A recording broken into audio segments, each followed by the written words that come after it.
আজকে আমি দই চিকেন বানাবো। এই যে টক দই নিয়ে নিয়েছি, এখানে চিকেন নিয়েছি, এখানে আছে হলো গোলমরিচের গুঁড়া, শুকনো লঙ্কার গুঁড়া, এখানে হলো ধনিয়ার গুঁড়া আছে, আর এখানে রসুন আর আদা পেস্ট করা আছে, লবণ আছে, এই যে কাঁচা লঙ্কা আমি ফাটিয়ে নিয়েছি, এখানে নিয়েছি একটু চিনি, আর এখানে পেঁয়াজ কুচি কুচি করে কেটে নিয়েছি।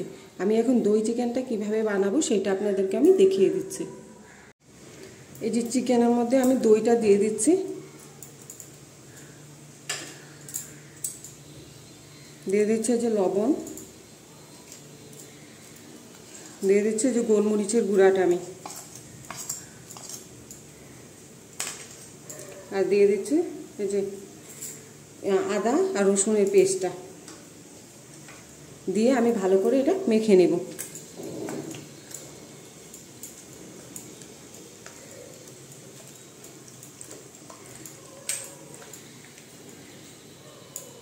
যে দেখেন আমাদের ভালো করে মাখা হয়ে গেছে।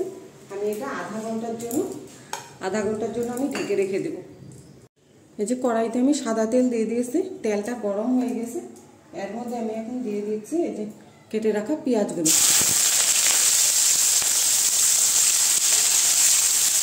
পেঁয়াজগুলো আমি হালকা করে একটু ভেজে নেব। এই যে পেঁয়াজটা দেখেন হালকা করে ভাজা হয়ে গিয়েছে। এর মধ্যে আমি দিয়ে দিচ্ছি এখন আদা রসুনের পেস্টটা দিয়ে দিচ্ছি, এই যে লঙ্কার গুঁড়া আর ধনিয়ার গুঁড়াটা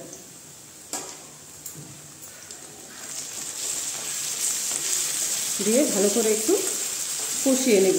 স্টিমটা আমি কমিয়ে দিচ্ছি। যে দেখেন মশলাগুলো কষানো হয়ে গিয়েছে। এর মধ্যে দিয়ে দিব আমি এখন এই যে চিকেনটা, আধা ঘন্টা হয়ে গিয়েছে, চিকেনটা আমি এখন দিয়ে দিচ্ছি। চিকেনটা দিয়ে ভালো করে আমি মিশিয়ে নিচ্ছি। আমার এই দই চিকেনের রেসিপিটা যদি ভালো লাগে তাহলে আপনারা লাইক করবেন, শেয়ার করবেন, সাবস্ক্রাইব করবেন।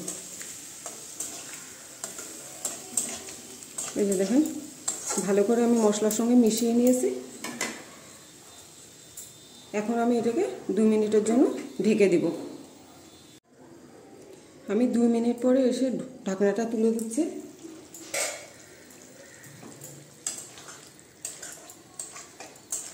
দেখেন চিকেনটা আমাদের কি সুন্দর হয়েছে।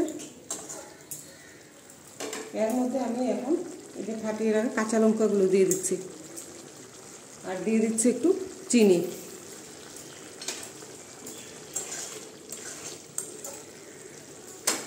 আর মেখে রাখার সময় আমি লবণ দিয়েছিলাম, এখন আর একটু অল্পটুকু দিয়ে দিচ্ছি।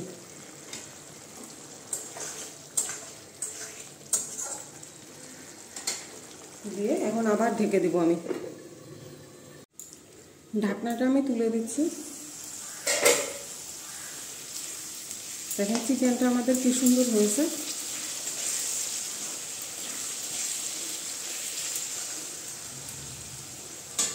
এর মধ্যে আমি এখন দিয়ে দিচ্ছি অল্পটুকু জল।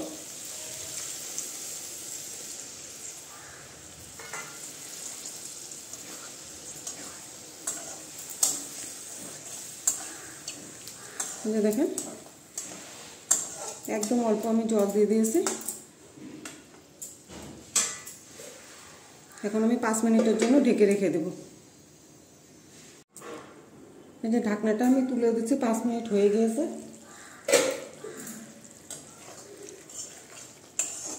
এই যে দেখেন দই চিকেনটা আমাদের কি সুন্দর হয়ে গিয়েছে। এই যে দেখেন চিকেনটাও সিদ্ধ হয়ে গেছে। আমি এখন এটাকে নামিয়ে দিব। এটা হলো গিয়ে রুটি, পরোটা, লুচি এর সঙ্গে খেতে খুব ভালো লাগবে।